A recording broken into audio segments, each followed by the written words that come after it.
हे दोस्तों, मैं चिराग एक और वीडियो के साथ। तो आज हम देख रहे हैं meaning and scope of business economics का सेकंड पार्ट। पिछले पार्ट में आपने क्या देखा था? सबसे पहले कॉन्सेप्ट यानी मीनिंग और डेफिनेशन। फिर आपने देखा था नेचर का पार्ट, जिसमें आपने देखा था इकोनॉमिक्स को साइंस के फॉर्म में, सोशल साइंस के फॉर्म में और आर्ट्स के फॉर्म में। ठीक है, जब आप साइंस के फॉर्म में बात करते हो तो आपको पता है कि दो पार्ट आते हैं, पॉजिटिव और नॉर्मेटिव। तो हमने वहाँ पे पॉजिटिव और नॉर्मेटिव इकोनॉमिक्स की बात कर ली थी। पॉजिटिव का मतलब क्या था? एक तरीके से व्हाट इज़, मतलब आप पर्टिकुलर चीज़ देख रहे हो लेकिन उस पर जजमेंट पास नहीं कर रहे हो। लेकिन नॉर्मेटिव में क्या था? What it should be. जब आप व्हाट इज़ की बात करते हो तो वो नॉर्मल कंटेक्स्ट में चल रहा होता है, एक्चुअल सिचुएशन। लेकिन नॉर्मेटिव का मतलब क्या है? आप जजमेंट पास कर रहे हो तो आप उस पर्टिकुलर अप्रोच को गलत बोल सकते हो या सही बोल सकते हो। मतलब क्या बोल सकते हो कि आइडियलिस्टिक सिचुएशन ये होनी चाहिए थी। ठीक है, कोई सिगरेट कंज्यूम कर रहा है तो आप देखते गए और चले गए, तो जनरली क्या हो गया? कुछ भी नहीं हुआ। एक तरीके से हम क्या बोल सकते हो? वो पॉजिटिव पार्ट हो गया साइंस, क्योंकि आपने उस पर कुछ क्या करा? वैल्यू या जजमेंट पास नहीं करा। लेकिन आपने उसको बोला कि भाई अगर आप क्या करोगे, ज़्यादा पियोगे तो आपका लीवर ख़राब हो सकता है, आपको दिल की बीमारी हो सकती है, कार्डियोवैस्कुलर प्रॉब्लम जो बोलते हैं, हार्ट की बीमारी, तो वो हो सकती है। तो उस केस में आप क्या बोलोगे कि ये नॉर्मेटिव साइंस हो गया। ठीक, आप एथिक्स बता रहे हो, आप अपनी वैल्यू जजमेंट पास कर रहे हो, तो वो एक तरीके से नॉर्मेटिव का पार्ट है। तो कैरेक्टरिस्टिक पढ़ेंगे आज। अब देखिए, आगे का पार्ट कवर करने से पहले कर लेते हैं अनअकैडमी की बात। देखिए, Unacademy perfect study partner NTA UGC net से रिलेटेड, जहां पर आपको हर मंडे को न्यू बैचेस देखने को मिल जाते हैं। देखिए, आप 1000 पार्टिसिपेंट्स के साथ compete कर रहे हैं और खुद को क्राउड में अलग दिखाना चाहते हैं, तो आप अनअकैडमी का प्लस या आइकॉनिक सब्सक्रिप्शन अवेल कर सकते हैं। प्लस सब्सक्रिप्शन का बेनिफिट क्या है कि इंडिया के बेस्ट एजुकेटर्स द्वारा आपको इंटरेक्टिव लाइव क्लासेस प्रोवाइड की जाती है, लाइव टेस्ट क्विजेस होते हैं, स्ट्रक्चर्ड कोर्सेज और पीडीएफ आपको प्रोवाइड कर दी जाती है। लेकिन देखिए, आइकॉनिक सब्सक्रिप्शन के अलग से बेनिफिट है, जहां पर आपको पर्सनल कोच मिल जाता है, स्टडी प्लानर होता है, स्टडी बूस्टर सेशंस होते हैं, डेडिकेटेड डाउट क्लियरिंग सेशन होते हैं, प्रिपरेटरी स्टडी मटेरियल आपको मिल जाता है, अनलिमिटेड प्रैक्टिस होती है, स्ट्रक्चर्ड कोर्सेज आपको प्रोवाइड किए जाते हैं और इंटरव्यू प्रिपरेशन की टिप्स भी आपको दी जाती है। तो देखिए, ये है इंडिया के बेस्ट एजुकेटर की टीम, जिसमें तलवीर सिंह, नवदीप कौर, अभिषेक कुमार झा, तानिया भाटिया, इस तरीके से बहुत सारे एजुकेटर आपको मिल जाएंगे, जो कि पेपर 1 जो कि कॉमन पेपर है और आपके स्पेसिफिक सब्जेक्ट से रिलेटेड भी तैयारी करवाते हैं। तो आप एनरोल कर सकते हैं। देखिए, बैचेस के आपको मैं बताता हूँ पार्ट क्या है। Complete MCQ batch, excellence batch, MCQ batch, जहाँ पर इंग्लिश प्लस हिंदी दोनों पार्ट में आप कवर कर सकते हैं। अपना कोर्स ड्यूरेशन आपकी 3 मंथ की, 6 मंथ की, 12 मंथ की, 24 मंथ की है। लाइव क्लासेस ली जा रही है। पेपर 1 और 2 से रिलेटेड पीडीएफ नोट्स आपको मिलते ही हैं, डेडिकेटेड डाउट क्लियरिंग सेशन होते ही हैं और टेस्ट सीरीज भी आपको प्रोवाइड की जाती है। अभी आप सब्सक्रिप्शन ले सकते हैं। देखिए, सब्सक्रिप्शन लेंगे तो चिराग एनटीए रेफरल कोड जरूर एंटर करना। अनअकैडमी ऐप डाउनलोड कीजिए, वहाँ पे गेट सब्सक्रिप्शन आ रहा होगा, उस पर क्लिक कर दीजिए, रेफरल कोड आ रहा होगा, रेफरल कोड पे चिराग एनटीए एंटर कीजिए, तो आपको 10% ऑफ भी मिल जाएगा। और इसी तरीके से देखिए पेपर 1 अभ्यास सीरीज जो कि तलवीर सिंह जी द्वारा प्रोवाइड की जा रही है, तो 20 मार्च से स्टार्ट हो गई है 12 बजे, तो आप इसको एनरोल कर सकते हैं। देखिए, आपको लाइव क्लासेस भी मिलेगी और साथ में अगर आपकी जो रह गई है तो रिकॉर्डेड क्लासेस भी आपको मिल जाएगी। और मैंने क्या बताया कि अगर आप सब्सक्राइब कर रहे हैं तो प्लस से आइकॉनिक सब्सक्रिप्शन का ले रहे हैं पार्ट, तो उसमें आप चिराग एनटी रेफरल कोड एंटर करेंगे तो आपको 10% ऑफ भी मिल जाएगा। अब चलते हैं किसकी तरफ? Micro economics. माइक्रो इकोनॉमिक्स आपको पता ही है क्या होता है। जब आप क्या करते हो, एज एन इंडिविजुअल किसी पर्टिकुलर प्रॉब्लम की स्टडी करते हो, तो वो माइक्रो इकोनॉमिक्स के फॉर्म में हो जाता है। तो ये बोल रहा है कि जो बिजनेस इकोनॉमिक्स या मैनेजरल इकोनॉमिक्स होती है, वो कैरेक्टर में माइक्रो इकोनॉमिक्स के फॉर्म में होती है। मतलब आप सारी इकोनॉमी की स्टडी नहीं करते हैं, एज ए होल जो भी प्रॉब्लम है उसकी स्टडी नहीं करते हैं। जब भी बिजनेस मैनेजर देखता है तो अपने बिजनेस की सिचुएशन से रिलेटेड या आसपास के एनवायरनमेंट से रिलेटेड, एक्सटर्नल एनवायरनमेंट से रिलेटेड जो भी प्रॉब्लम है उसको दूर करने ही करता है अपने बिजनेस में, कि हमारे बिजनेस में जो प्रॉब्लम आ रही है वो नहीं आए। ठीक है, कैसे? मैं आपको एग्जांपल बता देता हूँ। जैसे देखिए, अगर आप इन्हें प्राइसिंग स्ट्रेटेजी की बात कर रहे हैं कि क्या प्राइसेस गुड्स की रहेगी, पर्टिकुलर डिमांड क्या हो सकती है। ठीक है, आप अपने कैपिटल मैनेजमेंट की अप्रोच देख रहे हैं, किसको देखते हुए? पर्टिकुलर एक बिजनेस की सिचुएशन को देखते हुए कि हमारे पास क्या क्या मशीनरी आ सकती है, क्या कैपिटल एक्सपेंडिचर हो सकता है। तो एज ए आप क्या कर रहे हो? बिजनेस इकोनॉमिक्स को माइक्रो इकोनॉमिक्स के फॉर्म में पढ़ रहे हो। लेकिन याद रखना कि वो कैरेक्टर में माइक्रो इकोनॉमिक्स है, लेकिन आप मैक्रो इकोनॉमिक्स की भी हेल्प लेते हो कभी कभी। आप ये मानिए कि गवर्नमेंट ने क्या कर दिया, आप एक्सपोर्ट करते हो बाहर। गवर्नमेंट ने अगर एक्सपोर्ट ड्यूटी ज़्यादा लगा दी तो क्या पता आपके बिजनेस पे इम्पैक्ट नहीं पड़ेगा? क्या पड़ेगा। क्या पता जो आपसे ख़रीदता था बाहर का सप्लायर, या बाहर का सप्लायर बोल रहा हूँ सॉरी, बाहर का कस्टमर या क्लाइंट आपसे ख़रीदता था, क्या पता अब वो आपसे ख़रीदे नहीं। क्यों? क्योंकि जब भी वो इम्पोर्ट करेगा तो उस केस में क्या पता उसकी भी ड्यूटी ज़्यादा लगे। गवर्नमेंट ने क्या करा दिया एक तरीके से कि जो भी बाहर से इम्पोर्ट करेगा उस पर ड्यूटी ज़्यादा लगेगी या टैक्सेस ज़्यादा लगेंगे, या वो पर्टिकुलर गुड्स ही बैन कर दिया, तो आपके बिजनेस पे बहुत ज़्यादा इम्पैक्ट पड़ गया। ठीक है, आपने सोचा कि प्लास्टिक का बिजनेस स्टार्ट करूँगा। ठीक, आपने सब कुछ अप्रोच कर ली, लेकिन बाद में गवर्नमेंट ने क्या प्लास्टिक पे बैन लगा दिया। तो इसका मतलब क्या हुआ? आपको मैक्रो इकोनॉमिक्स के फैक्टर को भी ध्यान में रखना पड़ता है, फिस्कल पॉलिसी, मॉनेटरी पॉलिसी। ये सब आपको ध्यान में रखना पड़ता है। रिसेशन हो जाता है तो आपके इंडिविजुअल बिजनेस पे भी असर होता है, लेकिन आप क्या करते हो जब स्टडी करते हो बिजनेस इकोनॉमिक्स में, तो माइक्रो इकोनॉमिक्स के ही फैक्टर्स की स्टडी करते हो, पूरी इकोनॉमी की नहीं करते। इसलिए हम इसको क्या बोलते हैं, ये कैरेक्टर में माइक्रो इकोनॉमिक्स है, समझ गए। फिर तीसरा पार्ट नॉर्मली ये प्रैक्टिकल होता है। प्रैग्मेटिक मतलब क्या होता है, प्रैक्टिकल मतलब क्या होता है, व्यवहारिक अप्रोच। इसका मतलब क्या हो गया, आप डेली जो फंक्शनिंग कर रहे हो बिजनेस की, उसमें इकोनॉमिक थ्योरी को अप्लाई कर रहे हो, और इसका मतलब क्या हो रहा है, आप जो भी प्रॉब्लम हो रही है उसको सॉल्व करने की कोशिश कर रहे हो, उसके बहुत सारे अल्टरनेटिव सॉल्यूशन में से बेस्ट सॉल्यूशन ढूंढने की कर रहे हो। तो इसका मतलब क्या हो गया, it concentrate on making economic theories more application oriented. मतलब अप्लाइड इकोनॉमिक्स की बात कर रहे हो कि इकोनॉमिक थ्योरी पढ़ी हुई नहीं है, पॉजिटिव नहीं है, वो नॉर्मेटिव फॉर्म में अप्लाई हो रही है। तो सारे वर्ड एक ही है, ये मान के चलिए, नॉर्मेटिव, प्रैग्मेटिव, थोड़ा समझने का बस क्या अलग अलग फ़र्क है। प्रिस्क्रिप्टिव बताया था मैंने आपको, डिस्क्रिप्टिव मतलब क्या कर रहे हो, आप डिस्क्राइब कर रहे हो, तो ये बोल रहा है कि ये प्रिस्क्रिप्टिव है रादर देन डिस्क्रिप्टिव। प्रिस्क्रिप्टिव मैंने आपको बताया था, डॉक्टर प्रिस्क्रिप्शन लिखता है तो बोलता है ये चीज़ें खानी है, ये नहीं खानी, इसको दवाई को ऐसे लेना है। इसका मतलब क्या हो गया, इकोनॉमिक की थ्योरी क्या है, डिस्क्रिप्टिव, लेकिन जब वो बिजनेस में अप्लाई हो रही है तो वो क्या हो गई, प्रिस्क्रिप्टिव। इसका मतलब क्या हो गया, वो बिजनेस की प्रॉब्लम को दूर करने के लिए, हम बोल सकते हैं सॉल्व करने के लिए हेल्प कर रही है। ठीक, तो यहाँ पे हम बोल सकते हैं वो हमें एक आइडिया दे रही है, प्रिस्क्रिप्टिव अप्रोच, ये पार्ट आ गया। फिर आपको बोल रहा है यूज़ मैक्रो इकोनॉमिक्स, जो मैंने आपको भी बताया जनरली। ठीक, तो एक बार आप देख लेना, यहाँ पे ये मैं लाइन पढ़ के बताया हूँ। Managerial economics takes the help of macro economics to understand the external condition, जैसे बिजनेस साइकिल। अब आपको बताया ना बिजनेस साइकिल जनरली क्या होती है, लेकिन फिर भी देखो आगे कोई ना कोई क्वेश्चन आएंगे तो मैं पूरा आपको बिजनेस साइकिल का पार्ट कवर कराऊंगा। अभी तो ये नॉर्मल सी अप्रोच है, इसलिए इसमें बता देता हूँ हल्का सा। देखिए, जब बिजनेस एक लॉन्ग रन में चलता है, ये मान लो ये टाइम है, और ये एक तरीके से क्या है, लेवल ऑफ आउटपुट है जितना निकालता है, तो ये नॉर्मल लेवल है। अगर बिजनेस एक पर्टिकुलर टाइम पीरियड में चल रहा है, मान लो 10-15 साल हो गए बिजनेस को, तो उसने क्या देखी होगी, प्रॉस्पर्टी भी देखी होगी। ठीक है, उसने बूम भी देखा होगा। बिजनेस साइकिल का मतलब ये होता है, तो बूम मतलब क्या हो गया, ऊपर अप्रोच। फिर उसके बाद उसने क्या देखा, डिक्लाइन। एक तरीके से मैं बोल सकता हूँ कि रिसेशन बोलते हैं ना जनरली, वो देखा होगा। रिसेशन आते ही उसने सबसे नीचे अप्रोच देखी होगी, क्योंकि ये तो नॉर्मल लाइन है, उससे नीचे यहाँ पे मान लो डिप्रेशन होता है, क्या हो गया, डिप्रेशन। फिर उसके बाद उसने रिकवरी भी देखी होगी। ठीक, तो वापस फिर वो किसकी तरफ बढ़ गया, प्रॉस्पर्टी की तरफ बढ़ गया। तो जो नॉर्मल लेवल एक तरीके से वो भी चलता है। इसके अलावा आपको पता है कि नॉर्मल 5 साइकिल आ जाती है, प्रॉस्पर्टी, बूम, डिक्लाइन भी बोलते हैं, रिसेशन भी बोलते हैं, फिर डिप्रेशन, फिर रिकवरी का पार्ट आ जाता है, उसे हम बोलते हैं बिजनेस साइकिल। तो कभी कभी आपके एग्जाम में पूछ लेता है, जब क्वेश्चन आएगा तो मैं पूरा आपको अलग से उसका पॉइंट ये सब कुछ कवर करा दूंगा। National income, economic policies of government, तो जनरली आपको क्या करना पड़ता है, उनको अंडरस्टैंड करना पड़ता है, वो आपको पता रहनी चाहिए। यानी एक तरीके से बोल रहा है कि मैनेजर को इनके बारे में नॉलेज तो होनी चाहिए। यूजेस थ्योरी ऑफ फर्म, इसका मतलब क्या है, managerial economics largely use the body of economic concept and principle towards solving the business problem. मतलब इकोनॉमी की थ्योरी को अप्लाई कर रहा है। और यह आपने पिछली वीडियो में देखा था, it is a special branch of economics to bridge the gap between economic theory and managerial practice. मतलब मैनेजरल प्रैक्टिस मतलब बिजनेस की जो सिचुएशन होगी कोई भी, उसमें इकोनॉमिक थ्योरी को आप कैसे अप्लाई कर रहे हो, ताकि जो भी उसके बीच में गैप है उसको दूर करने का ये काम कर रहा है। ठीक है, और ताकि आप अपने डिजायर्ड रिजल्ट की तरफ पहुंच जाओ। मैनेजमेंट ओरिएंटेड एक तरीके से मैनेजमेंट को हेल्प करता है डिसीजन लेने में, आपको बताया था फॉरवर्ड प्लानिंग या फ्यूचर की पॉलिसीज़ बनाने में हेल्प करता है। Managerial economics analysis the problem and give solution just as doctor try to give relief to the patient. तो आपको पता है कि एक वो प्रिस्क्रिप्टिव दे देता है आपको, और आपको एक नॉलेज दे देता है, ताकि पर्टिकुलर सिचुएशन में, किसी भी सिचुएशन में आप डिसीजन मेकिंग अच्छे से अच्छी तरीके से कर सको। फिर आपको दे रखा है multi disciplinary.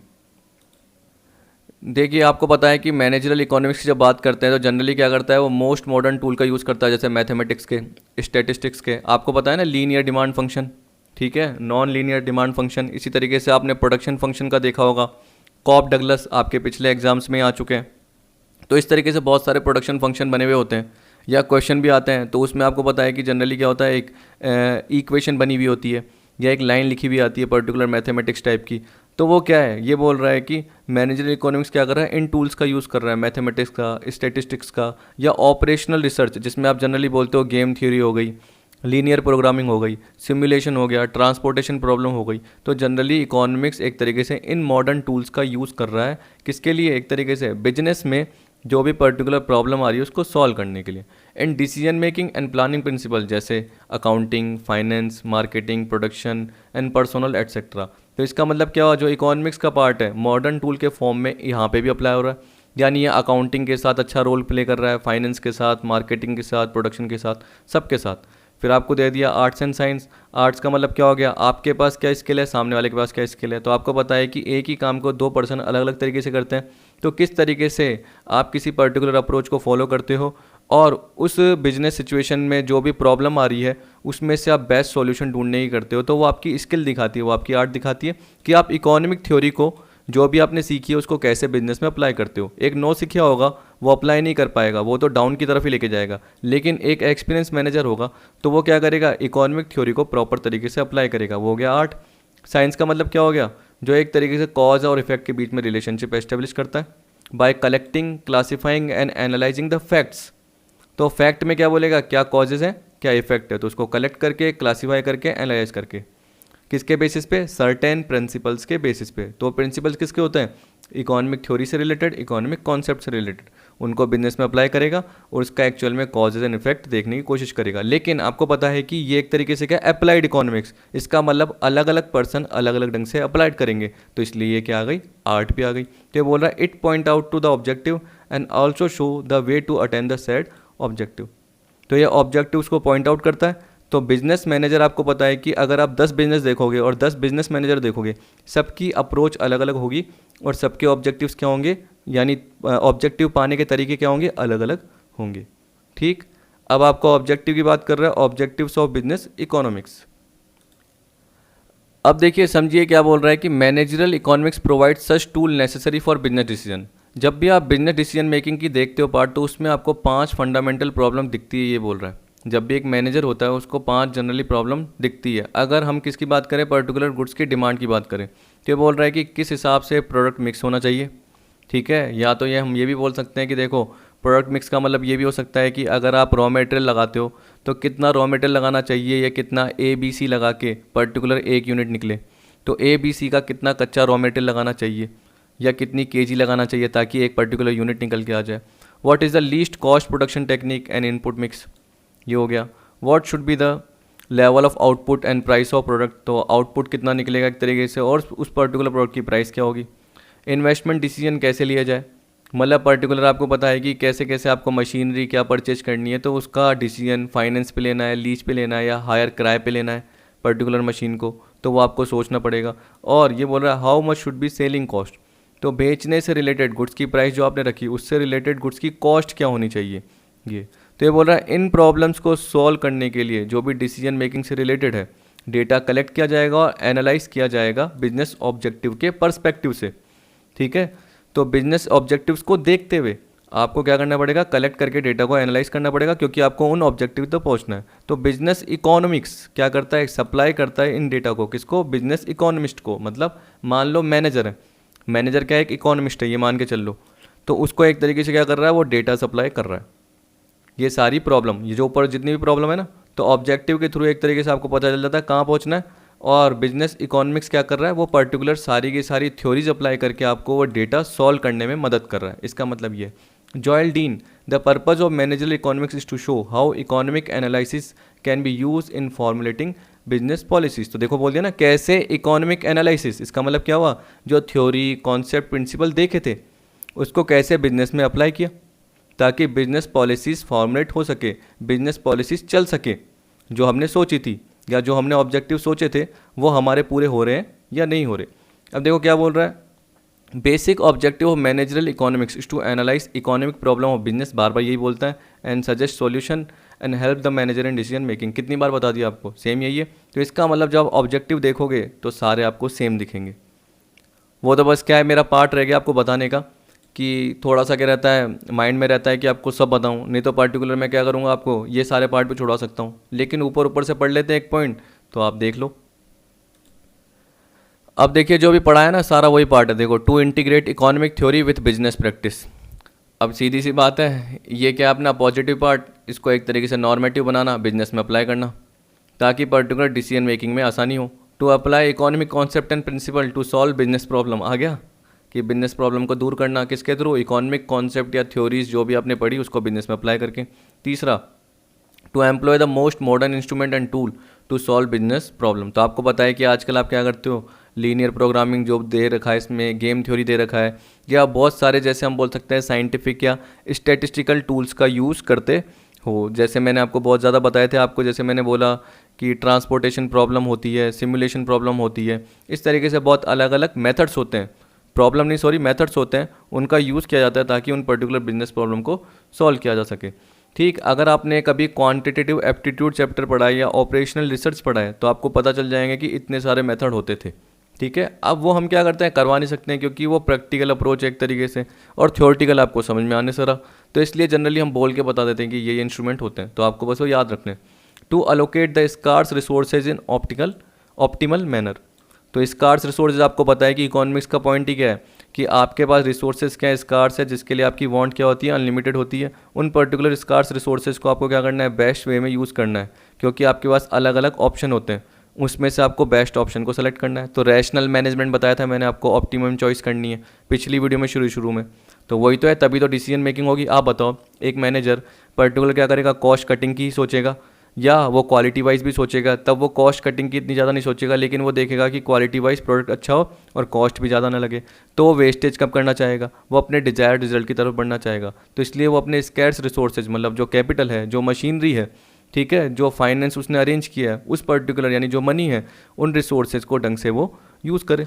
To make overall development of firm, to help achieve other objective of firm like attaining industry leadership, उसका मार्केट शेयर बढ़ता जाए, यानी एक तरीके से वो धीरे धीरे आगे बढ़ती जाए, ये बोल सकते हैं। कंपनी की वैल्यू, ब्रांड इमेज धीरे धीरे बढ़ती जाए। To minimise risk and uncertainty, जो रिस्क और अनसर्टेनिटी है वो क्या करना, कम करना। टू हेल्प इन, क्योंकि कभी भी याद रखना रिस्क तो एलिमिनेट की ही नहीं जा सकती, जनरली क्या हो सकती है, जब बिजनेस करोगे तो मिनिमाइज ही होती है, एलिमिनेट नहीं होती। To help in demand and sales forecasting, जो आपको मैंने बताया कि कितनी डिमांड, क्योंकि बताया कि आपको देखो डिमांड मतलब क्या होता है, डिमांड एंड सेल्स फॉरकास्टिंग।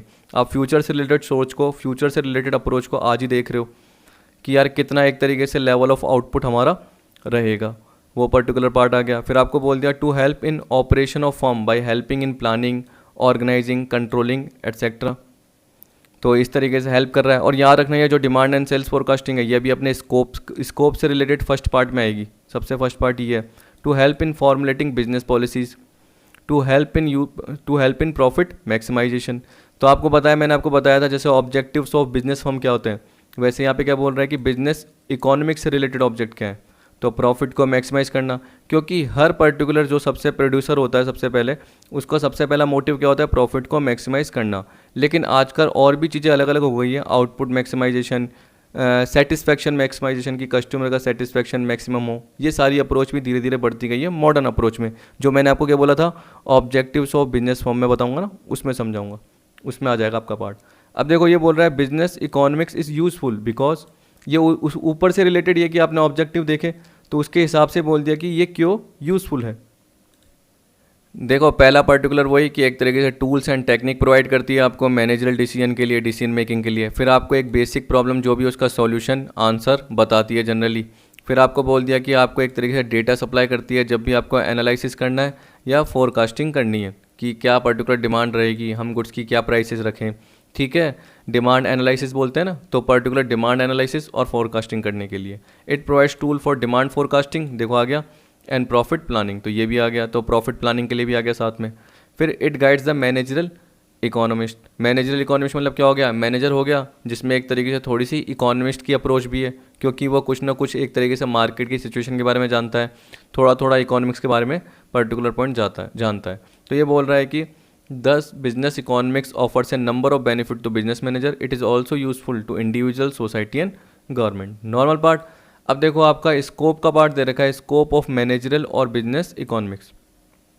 तो ये बोल रहा है कि मैनेजरल इकोनॉमिक्स क्या है, एक डेवलपिंग साइंस है which generates the countless problem to determine its scope in a clear cut way.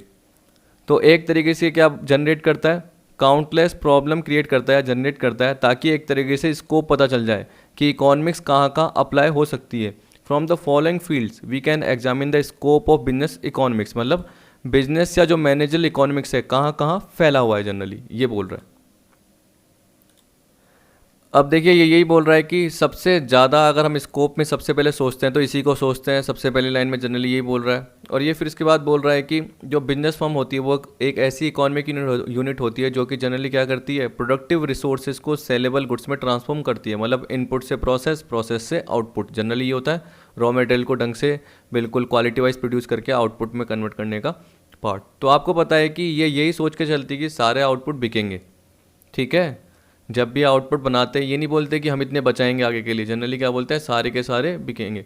तो उस हिसाब से उनको क्या करना पड़ता है, फ्यूचर के लिए एक्यूरेट डिमांड एक तरीके से एस्टिमेट करनी पड़ती है, क्योंकि अगर एक्यूरेट डिमांड एस्टिमेट करेंगे तब जाके ही जो प्रोडक्शन की कॉस्ट है वो मिनिमम होगी और स्टोरेज की कॉस्ट नहीं रहेगी, ठीक है। आपने एक सुनी होगी जस्ट इन टाइम अप्रोच, तो आपको पता है कि जितना आपको मेटल चाहिए होता है उस हिसाब से आपको मिल जाता है पर्टिकुलर, या आपके पास पड़ा हुआ रहना चाहिए।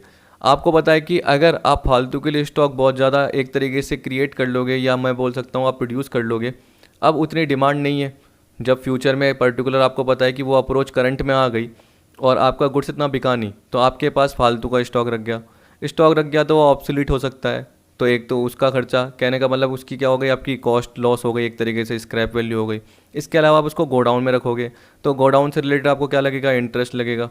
ये बोल सकते हैं क्या पता आपका खुद का गोडाउन नहीं हो, या आपने ख़रीदा भी हो तो आपकी कैपिटल कॉस्ट लगी होगी, तो उस पर डेप्रिसिएशन, ये पर्टिकुलर पार्ट, तो कुछ ना कुछ वे में आपकी कॉस्ट लगती है। आपने वो पर्टिकुलर इतना सारा प्रोडक्ट बनाया तो मटेरियल ख़रीदा होगा, तो सप्लायर से ख़रीदा होगा उधार पे, तो आपने उधार पे ख़रीदा होगा तो आपने उसके लिए फाइनेंस भी लिया होगा पेमेंट करने के लिए, जनरली लोन लिया होगा, उसकी इंटरेस्ट। तो स्टोरेज कॉस्ट जनरली ये होती है जिसको हम बोलते हैं कैरिंग कॉस्ट, तो कैरिंग कॉस्ट लग सकती है, प्रोडक्शन कॉस्ट लग सकती है, ठीक। तो ये बोल रहे हैं firm must decide it total output before preparing its production schedule. अब देखो मैं ये लाइन क्यों नहीं पढ़ा रहा, क्योंकि जो मैंने आपको बताया वही का वही पार्ट है, एक बार देख लेना। A firm must decide its total output before preparing its production schedule, ठीक, and deciding on the resources to be employed. उसको पहले से ही रिसोर्सेज देख लेने चाहिए कि मुझे कितना मेटल चाहिए, क्या क्या मशीनरी मुझे परचेज करनी पड़ेगी, इसके लिए अगर मार्केट में नया कोई फ्यूचर में डिमांड आने वाली है उससे रिलेटेड आपको पता है कि मशीनरीज या क्या पर्टिकुलर परचेज करनी पड़ेगी। मेरे पास फाइनेंस का रिसोर्सेज कहाँ से आएगा, मेरी कितनी पर्टिकुलर कॉस्ट लगेगी। तो demand forecast serve as a guide to the management for maintaining its market share in competition with its rival, thereby securing its profit. Cost का तो नहीं कह सकता पर्टिकुलर, एक तरीके से इसमें सिर्फ डिमांड का फोरकास्ट कर रहे हो, क्योंकि कॉस्ट का तो अगले वाले पार्ट में आ रहा है कि कॉस्ट एंड प्रोडक्शन एनालिसिस। तो इसमें यही बोल रहा है कि फर्म की प्रॉफिटेबिलिटी किस पे डिपेंड करती है, कॉस्ट और प्रोडक्शन पे। एक अच्छा मैनेजर होगा, एक परफेक्ट या एफिशिएंट मैनेजर होगा, वो क्या करेगा कि कॉस्ट एस्टिमेट करेगा of A range of output, जितना भी वो लेवल ऑफ आउटपुट निकालेगा, यानी डिमांड के बेसिस पे वो देखेगा कि कॉस्ट कितनी होनी चाहिए। जो अलग अलग फैक्टर है, लेबर है, लैंड है, कैपिटल है, मशीनरी है, जो भी टेक्नोलॉजी है, पर्टिकुलर उन पे कितनी कॉस्ट लगेगी, और वो एक तरीके से क्वालिटी वाइज कंटेंट भी चुनेगा और साथ में कॉस्ट भी मिनिमाइज़ करने की करेगा कि जो भी आउटपुट निकला है उस पर क्या हो, कॉस्ट मिनिमाइज हो। Identify the factors causing variation in cost and choose the cost minimising output level, taking also into consideration the degree of uncertainty in production and cost calculation. तो वो भी देखेगा। ये बोल रहा है कि प्रोडक्शन जो भी प्रोसेस होता है वो होता तो इंजीनियर के चार्ज पे, लेकिन जो बिजनेस मैनेजर है वो क्या करता है, प्रोडक्शन फंक्शन का एनालाइज करता है, और जो भी वेस्टेज होता है, क्योंकि उसको पता है कि जो प्रोडक्शन मैनेजर जो बिजनेस मैनेजर है वो जनरली क्या करेगा, ये तो देखो प्रोसेस का काम कर रहा है, ये तो क्या कर रहा है, इनपुट लेके, इनपुट किससे लेगा, मैनेजर से बोल के कि भैया हमको इतना मेटल चाहिए, तो मैनेजर अपने पॉइंट ऑफ व्यू से क्या करेगा, उस अकॉर्डिंग क्वालिटी वाइज मेटल खरीदेगा ताकि मिनिमम कॉस्ट हो और मैक्सिमम से मैक्सिमम क्या हो सके, गेन हो सके, वेस्टेज कम हो सके, टाइम बचा जा सके। तो ऐसे हमारे पास मेटल अवेलेबल रहना चाहिए। ये नहीं कि हम मेटल मंगा रहे हैं वो 1 महीने बाद आ रहा है, चाहिए हमें कब, 10 दिन बाद। तो इस तरीके से टाइम वेस्टेज ना हो, ठीक। फिर इसी तरीके से बोल दिया कि साउंड प्राइसिंग पॉलिसी होनी चाहिए। तो वो साउंड प्राइसिंग पॉलिसी किस पे डिपेंड करेगी, कॉस्ट कंट्रोल पे। अगर कॉस्ट कंट्रोल ही नहीं होगा तो प्राइसिंग पॉलिसीज या प्राइसिंग डिसीजन सही ढंग से सेट ही नहीं हो पाएगा। तो बोला main topic discuss under cost and production analysis are cost concept, cost output relationship, economies and diseconomies of scale and cost control. देखिए इसके लिए तो जनरली क्या करता है मैनेजर, अगर कॉस्ट कॉन्सेप्ट देखता है तो output costing, unit costing generally ये देख लेता है। कॉस्ट आउटपुट रिलेशनशिप देखता है तो जैसे जॉइंट प्रोडक्ट, बाय प्रोडक्ट, ऐसे बहुत सारी प्रोसेस कॉस्टिंग, तो पर्टिकुलर वो देखेगा कि इनपुट लगाने के बाद आउटपुट क्या निकलेगा। इकोनॉमी ऑफ स्केल की बात कर रहा है तो वो ज़्यादा से ज़्यादा यूनिट बनाने की करेगा ताकि हर पर्टिकुलर यूनिट की जो कॉस्ट हो वो मिनिमाइज आ सके। तो वो ऐसा इकोनॉमीज ऑफ स्केल गेन करने की कोशिश करेगा। या डिस इकोनॉमी कब होगी, कहने का मतलब कॉस्ट बहुत ज़्यादा आ रही है पर्टिकुलर, या जब मैं आपको पर्टिकुलर ये टॉपिक अलग से बताऊंगा, किस किस में बताऊंगा, शायद मैं आपको कॉस्ट वाले पार्ट में बताऊंगा या प्रोडक्शन फंक्शन के साथ ही बता दूंगा, पर जनरली ये कॉस्ट के साथ आएगा, short run cost, long run cost. तब मैं आपको बताऊंगा economy of scale, economy of scope क्या होता है, डिस इकोनॉमी ऑफ स्केल क्या होता है। ठीक है, क्योंकि बीच बीच में एग्जाम में छोटे छोटे इनसे रिलेटेड क्वेश्चंस आ जाते हैं, या लिस्ट 1 और लिस्ट 2 से रिलेटेड आ जाते हैं। तो pricing decision, policy and practices, आपको पता ही है जनरली इसमें क्या होगा। देखो इसमें जनरली यही बोल रहा है कि मार्केट के जो भी स्ट्रक्चर है उसको एनालिसिस करेगा, कहने का मतलब परफेक्ट कंपटीशन मार्केट हम बोल सकते हैं, ओलिगोपोली मार्केट है, कौन सा मार्केट है पहले आपको वो देखना पड़ेगा, उसके हिसाब से आपको प्राइसिंग प्रैक्टिस करनी पड़ेगी। आप प्राइस एडजस्टर हो या आप प्राइस मेकर हो। अगर आप मोनोपोलिस्ट हो तो इसका मतलब क्या हो गया, आप प्राइस खुद तय कर रहे हो, लेकिन आप इतनी ज़्यादा प्राइस भी नहीं रखोगे, क्योंकि आपकी फिर क्या होगी, डिमांड गुड्स की जनरली होगी ही नहीं, तो आपको भी प्राइस कम करनी पड़ेगी। तभी तो आप देखोगे कर्व क्या बनता है, डाउन बनता है। तो इकोनॉमिक्स तो मेरी बहुत अच्छी पकड़ है, ये मान के चलो, चाहे मेरे को 11th-12th में मैंने इकोनॉमिक्स नहीं पढ़ी हुई, आपको ये नहीं पता होगा मैंने 11th-12th में इकोनॉमिक्स नहीं पढ़ी हुई, तब भी मेरे को बहुत अच्छी इकोनॉमिक्स का पार्ट सब कुछ आता है। लेकिन क्यों आता है, क्योंकि ये टॉपिक क्या है, इंटरेस्टिंग है, प्रैक्टिकल इसमें जनरली अप्रोच रहती है। अगर आप गिरता हुआ भी बनाते हो तो आप अपने बिजनेस के हिसाब से सोचते हुए बनाओ। अगर आप परफेक्ट कंपटीशन भी देखते हो तो आप सब्जी मंडी सोचो, तो आपको पता चलेगा कि एक क्या बनेगा, नॉर्मल जो एमआर कर्व बनेगा वो प्राइस के इक्वल बनेगा। आपको हमेशा याद रहेगा वो किसके इक्वल रहेगा, एआर के इक्वल रहेगा, क्योंकि उसमें जो एवरेज रेवेन्यू है वो हर वक्त सेम ही रहता है। यानी 1 यूनिट की जो प्राइस होगी तो 2 यूनिट की भी क्या रहेगी, वही रहेगी, तो इनटू करोगे तो क्या आएगा, टोटल रेवेन्यू आएगा। ऐसे आपको ध्यान रहना चाहिए। जब आप मोनोपोली पढ़ते हो और मोनोपोलिस्टिक पढ़ते हो तो क्या फ़र्क होता है, उसमें थोड़ा सा क्या होता है, मोनोपोली में यूं गिरता हुआ बनता है, मोनोपोलिस्टिक में बहुत ज़्यादा होता है। तो किसकी वजह से, इलास्टिसिटी की वजह से। तो थोड़ा सा आपको वो पता रहना चाहिए, जो आगे मैं आपको बताऊंगा, और आपका सारा कॉन्सेप्ट क्लियर हो जाएगा। ठीक है, तो यहाँ पे बोल रहा है कि इसी पार्ट में जो प्राइसिंग डिसीजन में ये बोल रहा है कि फर्म की इनकम या प्रॉफिट किस पे डिपेंड करता है, प्राइसिंग डिसीजन पे, प्राइसिंग पॉलिसीज़ पे। ठीक है, and all such decisions are to be taken after careful analysis of the nature of the market in which the firm operate। तो मार्केट का स्ट्रक्चर देखना पड़ता है, क्या प्राइसेस प्रैक्टिस की जा रही है, प्राइस का पहले से फोरकास्टिंग करना पड़ता है। फिर आपका आ गया प्रॉफिट मैनेजमेंट। प्रॉफिट क्या एक तरीके से आपके लिए रिवॉर्ड है, जो कि अनसर्टेनिटी आपने बियर की है या जो आपने रिस्क ली है उसका एक तरीके से आपके लिए रिवॉर्ड है, ये बोल रहा है। तो यहाँ पे बोला each and every business firm are tended for earning profit. हर बिजनेस प्रॉफिट कमाने के लिए, ये कोई नॉन प्रॉफिट ऑर्गेनाइजेशन नहीं है जो बिजनेस कमाने के प्रॉफिट कमाने के लिए नहीं है। ये नॉर्मल कमर्शियल या हम बोल सकते हैं ट्रेड ऑर्गेनाइजेशन है जो कि प्रॉफिट कमाना चाहता है। क्योंकि आपको पता है कि एक प्रॉफिट है जो कि बिजनेस को धीरे धीरे क्या करता है, सक्सेस देता है, आगे ले जाता है। A successful business manager is one who can form more or less correct estimates of cost and revenue at different level of output. तो इसका मतलब क्या हो गया, टोटल रेवेन्यू और total cost approach, marginal revenue और मार्जिनल कॉस्ट अप्रोच। जहाँ total revenue और टोटल कॉस्ट का गैप ज़्यादा होगा वहाँ क्या बोलेंगे, प्रॉफिट मैक्सिमम है। जहाँ मार्जिनल रेवेन्यू किसके इक्वल हो, मार्जिनल कॉस्ट के, तो हम क्या बोलेंगे कि वहाँ प्रॉफिट मैक्सिमम है। ठीक है, क्योंकि आपको पता है कि जैसे परफेक्ट कंपटीशन होता है तो यहाँ से भी कॉस्ट कट कर रही है, लेकिन यहाँ पे कट करेगी तो आप यहाँ पे रुकोगे, क्योंकि उसमें 2 कंडीशन सेटिस्फाई होनी चाहिए। तो वो कब आएगी, जब आपको मैं मार्जिनल रेवेन्यू और मार्जिनल कॉस्ट की अप्रोच बताऊंगा। आपको पता है ना एग्जाम में भी आ जाते हैं, तो ये आपको देखने पड़ेंगे।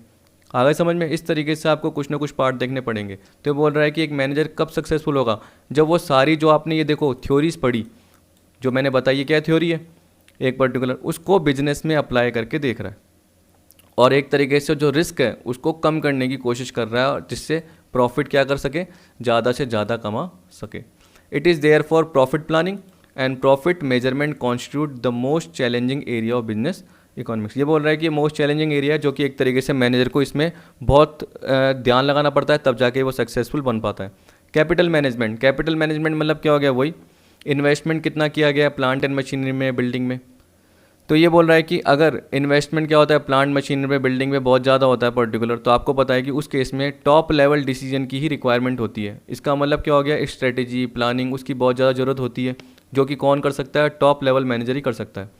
तो it means capital management that is planning and control of capital expenditure. इसका मतलब क्या हो गया, planning and control of capital expenditure, जिसमें क्या डील होता है, आपने कैपिटल बजटिंग में मुझसे पढ़ा होगा, cost of capital, rate of return, selection of project, कैसे प्रोजेक्ट को सिलेक्ट किया जाए, एनपीवी, आईआर, कौन सी टेक्निक का यूज़ किया जाए, तो मैनेजर को वो भी करना पड़ता है। तो एक तरीके से देखो बिजनेस इकोनॉमिक्स का स्कोप इतना वास्ट है कि जनरली हमें क्या करना पड़ता है, इकोनॉमिक की थ्योरीज को अप्लाई करना पड़ता है, और साथ में जो हमें अकाउंटिंग के पार्ट हैं उनके साथ भी अप्लाई करना पड़ता है, ये बोल रहा है। फिर आपको बोल दिया इन्वेंट्री मैनेजमेंट। देखिए इसमें तो यही बोल रखा है, ऊपर अपने बोला था स्टोरेज कॉस्ट, तो अगर आप स्टॉक फालतू का रख के बैठोगे तो क्या होगा, स्टोरेज कॉस्ट आपकी ज़्यादा लगेगी, आपका एक तरीके से स्टॉक ऑब्सोलीट भी हो सकता है। ठीक है, अगर आपने स्टॉक कम रखा हुआ है तो उसकी वजह से आपको लॉस भी हो सकता है क्योंकि पर्टिकुलर डिमांड आप पूरी नहीं कर पा रहे हो। तो ये बोल रहा है कि सेम टाइम पे जो है ना आइडल क्वांटिटी होनी चाहिए स्टॉक की, स्टॉक ज़्यादा भी नहीं होना चाहिए क्योंकि एक तरीके से क्या होगा, the capital is unnecessary locked up in inventories, का मतलब जो भी पैसा है वो आपका क्या हो जाएगा, एक तरीके से इन्वेंट्री में ही लग जाएगा, वो लॉकअप हो जाएगा। एक तरीके से हम बोल सकते हैं, आपको पता है कि आपने पर्टिकुलर जो भी मेटल खरीदा होगा उसके लिए कुछ ना कुछ अराउंड अमाउंट तो पे किया होगा, या फाइनेंस लेके या लोन लेके या डिबेंचर इशू करके, तो आपको पता है कि उसकी कॉस्ट तो आपकी लगी रही होगी। अगर at the same time inventory low है तो प्रोडक्शन क्या हो जाएगा, इंटरप्ट हो जाएगा। आपको पता है कि रॉ मेटेरियल नहीं है तो उस केस में क्या होगा, प्रोडक्शन हो ही नहीं पाएगा।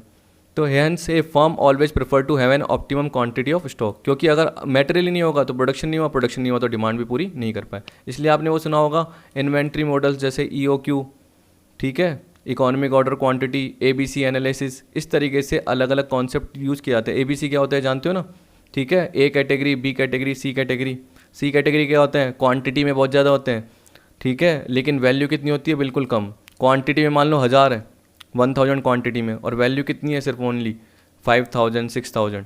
और बी कैटेगरी क्या होता है, नॉर्मल, कि जैसे 5000 रुपीज़ की क्वांटिटी में, वो 5000 रुपीज़ के हैं और अराउंड क्वांटिटी में कितने हैं, हम बोल सकते हैं कि 300 है, 400 है, यानी एवरेज है, जहाँ पे आप 20 से 30% ऐसे एवरेज लेते हो, यू बोलते हो ना।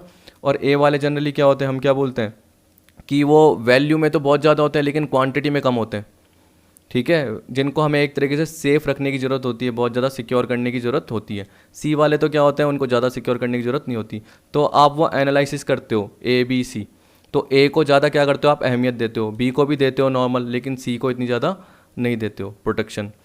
तो ये आपको एनालिसिस करना पड़ता है। Linear programming and theory of games, तो आपको मैंने बताया जनरली देखो किससे रिलेटेड होता है, ऑपरेटिंग रिसर्च से रिलेटेड। तो ये भी एक तरीके से किसका पार्ट है, मैनेजरल इकोनॉमिक्स का रिसेंट पार्ट है, ये भी टूल ऐड किए गए हैं, जनरली देख लेना।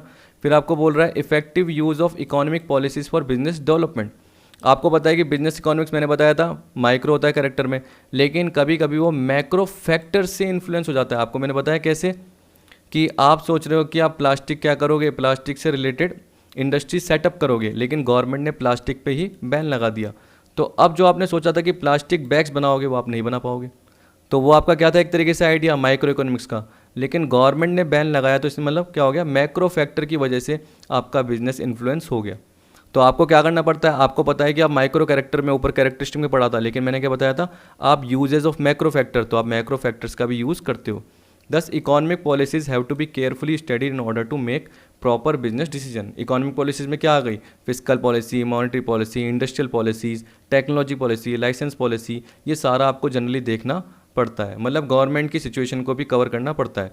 एनवायरमेंटल इशू, ये बोल रहा है there are certain issue of macro economics which also form a part of managerial economics. इसमें क्या क्या है, जनरल बिजनेस से रिलेटेड, सोशल, पॉलिटिकल, एनवायरनमेंट, जिसमें बिजनेस एनवायरनमेंट को एक तरीके से क्या करना पड़ता है, या बिजनेस एंटरप्राइज को ऑपरेट करना पड़ता है, बिजनेस को काम करना पड़ता है, तो उस हिसाब से उनको सोसाइटी का भी सोचना पड़ता है, ठीक है। पॉलिटिकल एनवायरनमेंट का भी देखना पड़ता है, अगर पॉलिटिकल इनस्टेबिलिटी है तो क्या पता उनका बिजनेस सर्वाइव नहीं हो पाए, ठीक है। पॉलिटिकल स्टेबिलिटी है तो बिज़नेस अच्छा चल रहा है।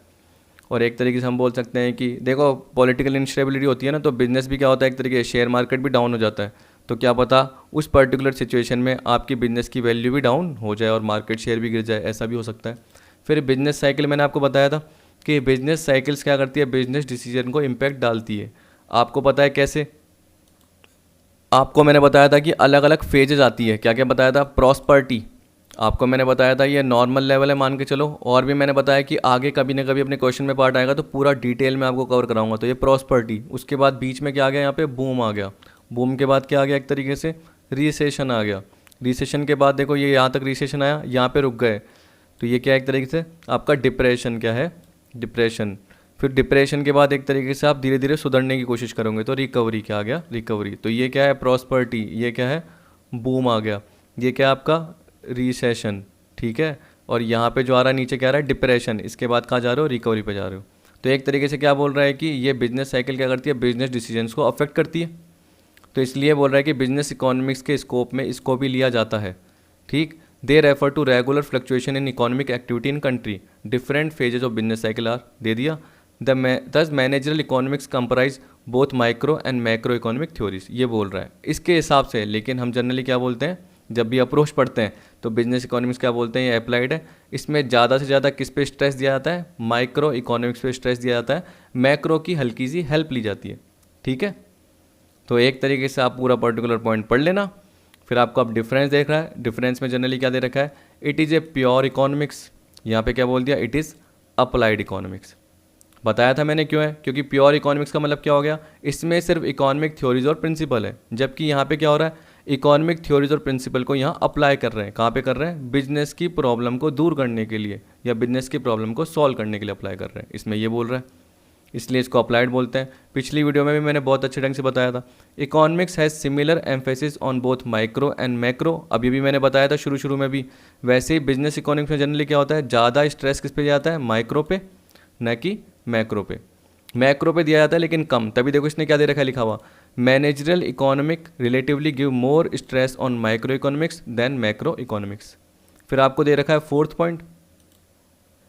अब देखिए इकोनॉमिक्स में जब आप देखते हो तो इकोनॉमिक्स में माइक्रो और मैक्रो दिया हुआ होता है, तो ये बोल रहा है माइक्रो इकोनॉमिक्स के पार्ट में जनरली दोनों को कंसिडर किया जाता है, इंडिविजुअल को भी और फर्म को भी। क्योंकि जब इंडिविजुअल को कंसिडर करते हो तो उसे हम बोलते हैं theory of consumer behaviour, theory of demand, और जब आप फर्म को कंसिडर करते हो तो उसे हम क्या बोलते हैं, थ्योरी ऑफ सप्लाई, ठीक है, या थ्योरी ऑफ प्रोड्यूसर बिहेवियर। लेकिन यहाँ पे बोल रहा है कि जब आप माइक्रो इकोनॉमी का पार्ट देखते हो तो ज़्यादातर आप किसको कवर करते हो, इंडिविजुअल फर्म को, यानी इंडिविजुअल फर्म ही अपना बेनिफिट देखती है, वो अपने हिसाब से सारा पार्ट सोचती है।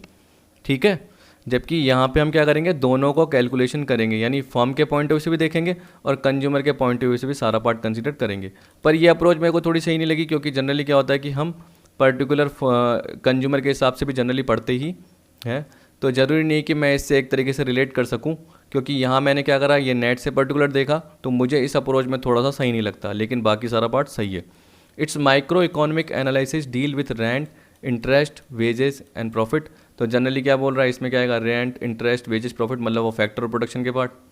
तो लैंड से रिलेटेड क्या होता है, रेंट, लेबर से, लैंड से रिलेटेड, सॉरी बोल रहा हूँ, हाँ, लैंड से रिलेटेड लैंड, कैपिटल से रिलेटेड इंटरेस्ट, लेबर से रिलेटेड वेजेस और एंटरप्रेन्योर से रिलेटेड प्रॉफिट। और यहाँ पे क्या बोल रखा है, micro economic part of managerial economic is related only with profit. ये सिर्फ किससे रिलेटेड होता है, प्रॉफिट।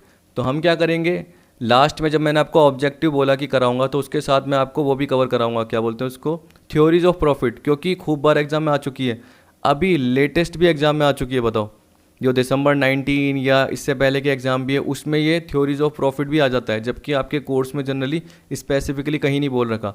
फिर भी हम क्या करेंगे, कवर करेंगे, क्योंकि आपको पता है कि बिजनेस इकोनॉमिक्स है, तो उसमें क्या होगा, थ्योरीज ऑफ प्रॉफिट भी कवर कर लेता है। तो हम ऑब्जेक्टिव के साथ वो थ्योरीज ऑफ प्रॉफिट का पार्ट भी कवर करेंगे, जो कि अलग अलग प्रोफेसर ने दी हुई है।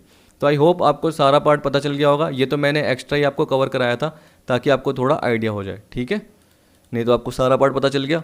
तो इसलिए मैंने अलग अलग वीडियो में पार्ट बनाया, क्योंकि एक ही वीडियो में क्या है, इसमें कॉन्सेप्चुअल ज़्यादा पार्ट है।